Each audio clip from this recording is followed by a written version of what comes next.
Hi everyone, this is Deb Tim, a Canadian girl, and welcome to my channel.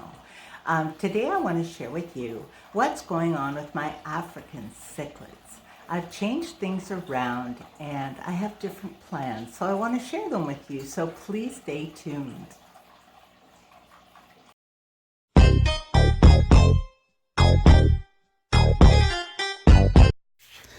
Looking at my African cichlids, do you notice anything? They are now in a 75-gallon aquarium. I felt it was time for them to move to bigger digs, so I decided to switch Darwin's tank with theirs. So now Darwin is in the 55-gallon. You will have to wait until my next video for an update on him. This will give the cichlids more room to grow and more territories to claim. I believe it was the right decision all the way around. The cichlids look very happy and they are showing more colors. I always enjoy playing around with their scape. Having them in the 75-gallon allows me to get my creative juices flowing. The rocks in this tank were collected on my hikes. I have boxes of rocks in the basement, allowing me to change things up regularly. One excellent way to keep aggression down with cichlids is by rescaping and giving the cichlids other things to think about than fighting each other. Now, who is this? Check him out. This is the small red devil that I had in with Elvis and Loki. He was getting roughed up, so for the time being, I moved him in with the cichlids. I'm not sure if I'll keep him or how he'll end up doing, but for now he seems to be doing very well and fitting in just fine. Now, many of you know I had not been raising fry anymore, leaving the females to spit in the tank. If the odd ones survived, they'd earned their place.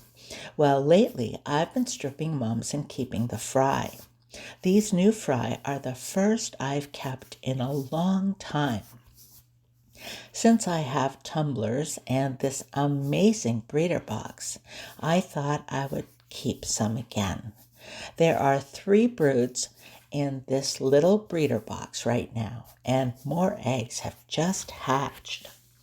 These little guys are doing very well on a diet of Daphnia, spirulina, and baby brine shrimp. I'm feeding them 3 times a day. When I switched tanks, I did water changes and cleaned their canister filter. I also added the box filter in the back of this tank, giving the tanks a deeper cleaning than I normally would since the inhabitants were changing. There was one little unfortunate aspect to the move. One of my cichlids had spit her babies. While moving the rocks and plants, I found a few of the fry hiding. Unfortunately, as many of you know, it's near impossible to catch those tiny little guys, so I didn't worry about them as I continued my work. I no longer see them, so more than likely they got sucked up in my python as I was substrate cleaning. I won't be keeping them all, as these guys are breeding far too well and I would be quickly overloaded with fry. I keep an eye on who is breeding, and if there's a species I want to keep, I have that option.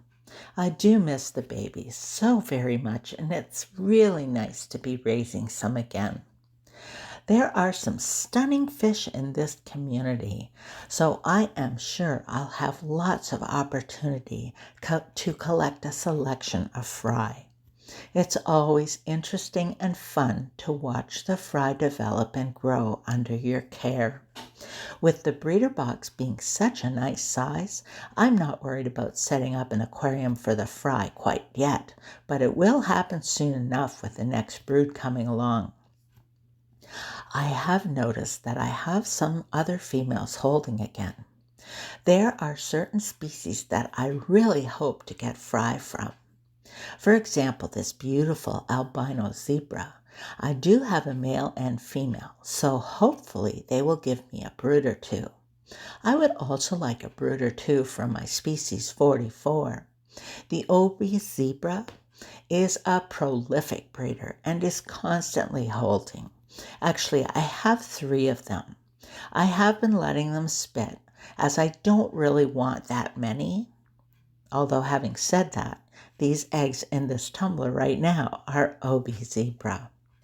Now that my outdoor work is done for this year, I do find I have more time on my hands. Oh, it's still hectic with Ozzy and Murphy, my 4 cats, 2 ponds, my indoor jungle, not to mention all my aquariums. But what is life if you don't surround yourself with the things that you love? For everything to work out smoothly and everyone to get the proper care they not only need but deserve, you just have to be organized. So until next time, this is Deb Tim signing out. Thanks so much for watching. I hope your week is off to a super start. We have lots of snow, so stay safe and keep warm, and I'll talk to you soon.